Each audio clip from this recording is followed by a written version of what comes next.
सजदा को हम चूमते हैं ना, तो एक नफ्सियाती बीमार हमसे कहने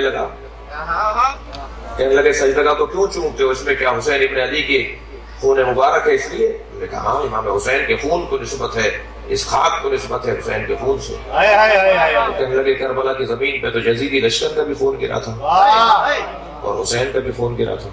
जमीन करबला की खाक पर तो यजीदी लश्कर का खून भी है और इमाम हुसैन का भी खून है, तो फिर सजदा को चूमते क्यों? मैंने कहा साहब इनसे पूछा जाए कि ये करते क्या हैं कौन? तो कहने लगे कि जी हम फला काम करते हैं, मैं तकल्लुफ कर रहा हूँ बताने से। तो मैंने कहा इतना बताइए कि आप कुरान को चूमते हैं या नहीं?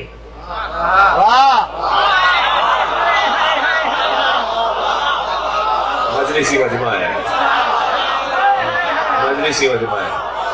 मैंने कहा आप कुरान मजीद को चूमते हैं या नहीं? कहने लगे हाँ हम कुरान को चूमते हैं। मैंने कहा कुरान में तो शैतान का नाम भी है, कुरान में फिरौन का नाम,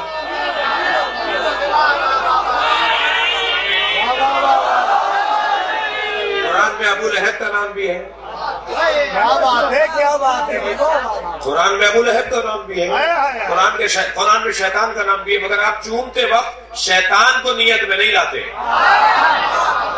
जब कुरान चूम रहे होते हैं तो आपकी नियत में अबू लहब नहीं होता, मोहम्मद होता है।